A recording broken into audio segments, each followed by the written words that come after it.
Late last week, Republican Texas Governor Greg Abbott announced that he was going to do whatever possible to help suppress the vote to make sure that Republicans continue winning in the state of Texas.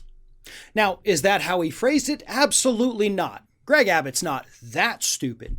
But what he did was he announced that even though more and more people in Texas are voting absentee, I'm going to shut down all but one absentee ballot drop-off place in every single county in Texas.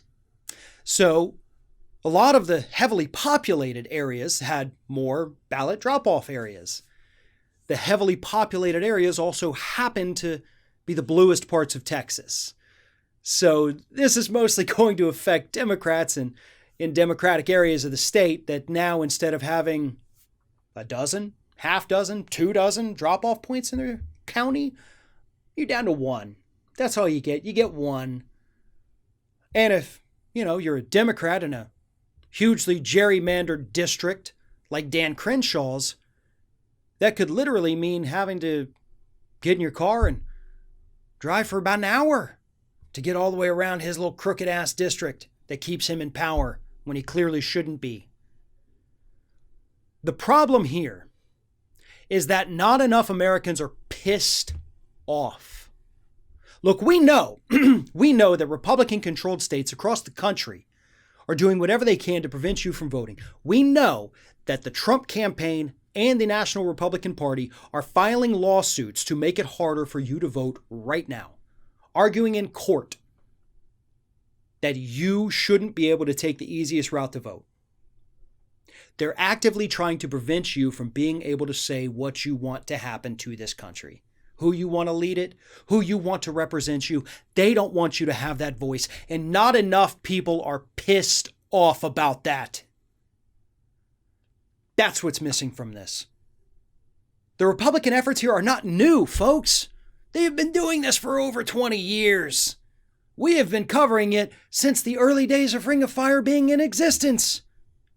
And we're going to obviously have to continue covering it, because the Republicans are never going to stop. They're never going to stop until they are out of power and they physically are unable to do these things. But the only way for that to happen is for you to get pissed off, for you to understand the power of your vote. If there was no power behind it, they wouldn't be trying to steal it. They wouldn't be trying to suppress it. They wouldn't be trying to defeat it. But they understand how powerful your voice is, how powerful your choice is, and how dangerous your choice is when compiled with everybody else's to their power. Because their power is imaginary. Yours is not. Fight for it. Get pissed off. Do not let them win. If they make it harder to vote this year, that sucks. But we got to make sure we still fight back against it. And if they want us to climb 100 miles uphill to vote, we're going to climb that 100 miles with a smile on our face, and we're going to spit on them when we get to the top. I don't know if we're allowed to spit on them, so probably don't do that part. But whatever hurdles they put in front of us, let's beat them. If they say they're going to cut down on the number of polling places, volunteer to help drive people to polling places. If they say you got to have a photo ID, do what you can do to help people get their photo ID. There are organizations out there that are helping this. A quick Google search, you'll be able to find them. Give what you can. If it's time, give your time. If it's money, give your money. But you have too much power to let these jackasses in the Republican Party try to strip you of it. Strip it from them instead.